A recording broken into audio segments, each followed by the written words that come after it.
Hello, everybody, and this is Avidan, and may God's peace, grace, wisdom, mercy, and love be with you all. Now, we're going to talk about something, Truthers Gone Wild. And before I get into it, I just want to say, this is not meant to bash anybody. This is meant to help the people that it can. Okay? Many people won't want to hear about this, and that's okay. You are feel free to not watch, not listen. But for those who are, a little wondering what's going on, with Free Radio Revolution, might as well just say it out loud. I'm not looking to place any blame to where it doesn't need to be, and I'm not looking to hurt him in any way, but I think that there are many people being hurt by the mind control that's going on, and I would like to focus on it. What happened yesterday, from someone who has worked with him for long enough to know, okay, was an example of narcissistic rage. Okay, and other people might be able to identify his condition, which is narcissistic personality disorder, with the Jezebel spirit. It's also called megalomania, and many people like Joseph Stalin, Adolf Hitler, L. Ron Hubbard, David Miscavige, like the Scientology leaders, Joseph Smith, they all showed strong traits of this. Very strong, and much like the person in question right now. Now, I'm not going to be saying the name anymore. Just want to let you know who this is regarding. So I want to quickly go through the traits. Okay, an obvious self-focus in interpersonal exchanges, problems in sustaining satisfying relationships, a lack of psychological awareness, difficulty with empathy, problems distinguishing the self from others. So they believe the people that are listening to them and that are helping them, they can't distinguish between them and or just that person or just an extension of themselves, right? So hypersensitivity to any insults or imagined insults. So even like the implication of criticism drives them bonkers. Vulnerability to shame rather than guilt. Haughty body language, which we don't see from most narcissists online. They tend to cover their eyes, their faces. They try not to let you see that too much. Flattery towards people who admire and affirm them, detesting those who do not admire them, using other people without considering the cost of doing so, pretending to be more important than they really are, bragging and exaggerating their achievements, claiming to be an expert at many things, inability to view the world from the perspective of other people, and denial of remorse and gratitude.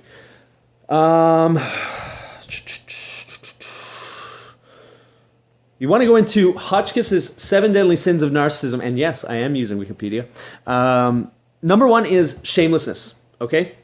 Shame is the feeling that lurks beneath all unhealthy narcissism. Now, listen, we all have a form of narcissism in us, okay? When I'm in the flesh, okay, I have what's called an inverted narcissism. Very messed up. It's the same way, except it's just done in other forms, made to look like a professional victim at many times. And until I came to that realization, I wasn't able to help myself. And this is the same thing with many narcissists. Now, I had a lesser form of it. It wasn't a disorder, okay? But there are some people that just cannot help it. They've had something so bad happen to them in their childhood that at around age 6, their cognitive levels stop growing. They stop increasing. And they have a very large sense of shame for whatever happened, be it a lack of attention or some intense form of abuse. So they block that out, right? And the way that they do that is creating a perfect thing for themselves. And you'll hear, shame is the feeling that lurks behind all unhealthy narcissism and the inability to process shame in healthy ways. The way they do it, narcissists see themselves, therefore, as perfect. Okay, and they can't look past that, using distortion and illusion known as magical thinking. They also use projection to dump shame onto others. And 3, arrogance. A narcissist who is feeling deflated may reinflate by diminishing, debasing, or degrading somebody else. One good example of that is what you can see right now on the channel. You see Steve Keys getting completely bashed for being a stalker when it is already proven that not Steve Keys, but Jeff has created stalking, organized stalking in his work, okay? He has done that with the Watchers. I don't know if you've heard of that. If not, I'll give you the link down below that you can take a look. Number 4, envy. A narcissist may secure a sense of superiority in the face of another person's ability by using contempt to minimize the other person. Once again, you had the same thing, and then calling everybody here, the liar movement, things like that. You get that all the time. 5, entitlement. Narcissists hold unreasonable expectations of particularly favorable treatment and automatic compliance because they consider themselves special. Failure to comply is considered an attack on their superiority, and the perpetrator is considered an awkward or difficult person, or a liar, or a shill, or anything like that they can possibly think about. Defiance of their will is a narcissistic injury that can trigger narcissistic rage. Now, narcissistic rage is, they get really hurt, like they can't bear with the pain. In fact, they get physical, psychosomatic pain based on the injury that they receive from having someone criticize them. This is very common within NPD, which is called Narcissistic Personality Disorder.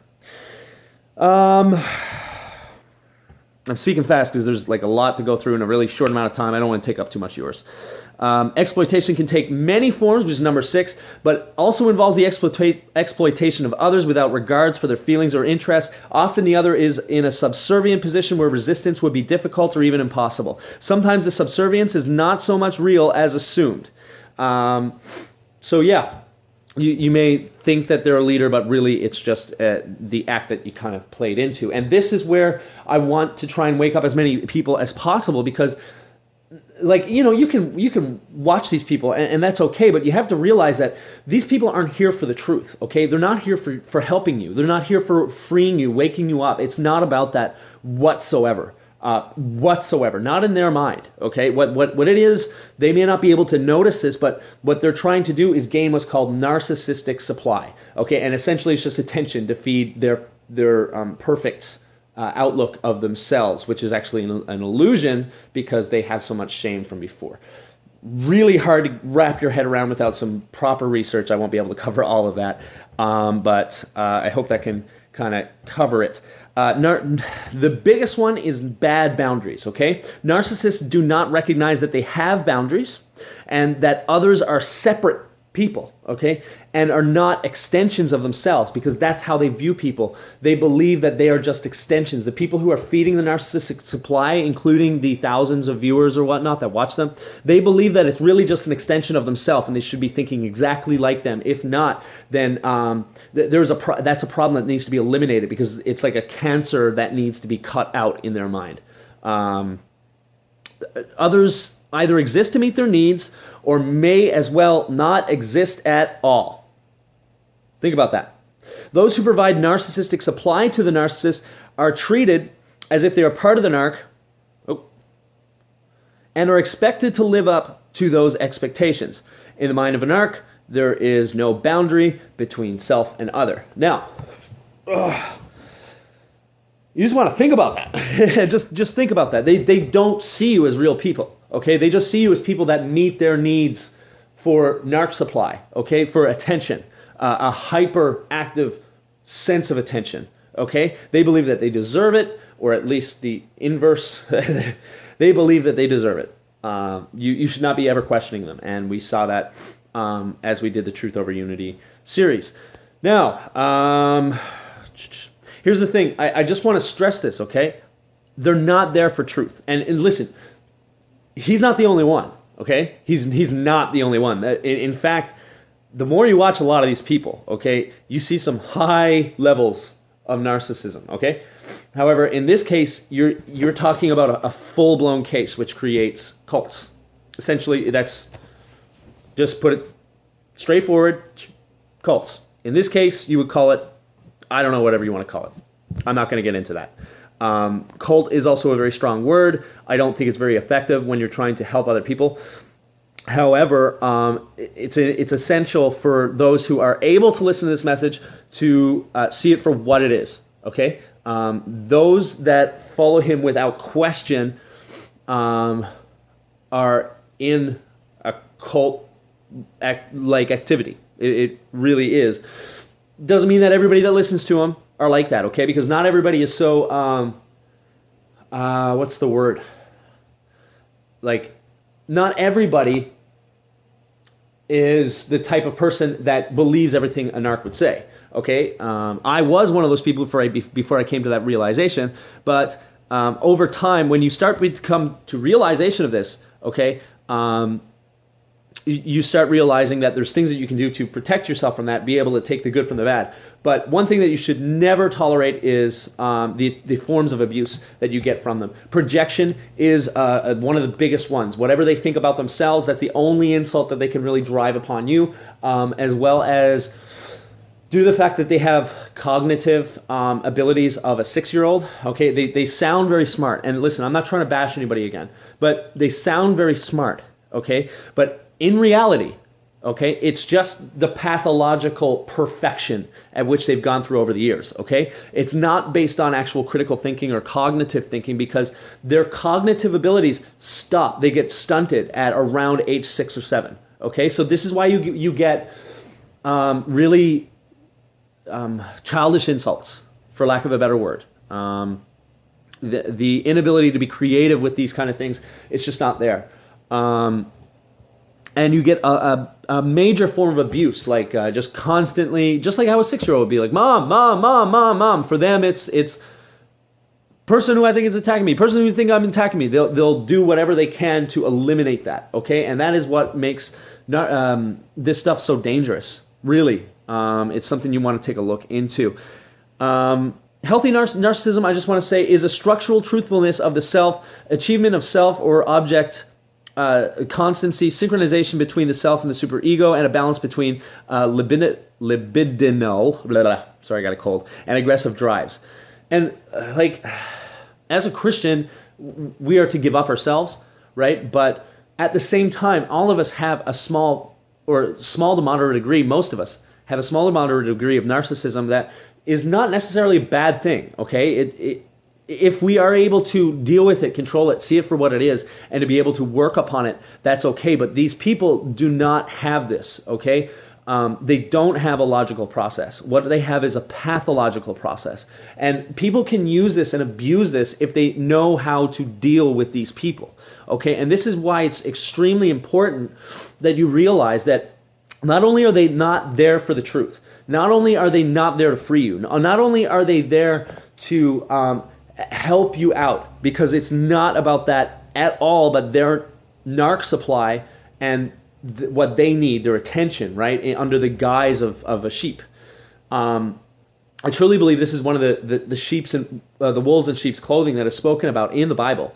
And not only is this the case, however, because they're so pathological, okay, because they do almost exactly what you think they will do if you understand their psyche, okay?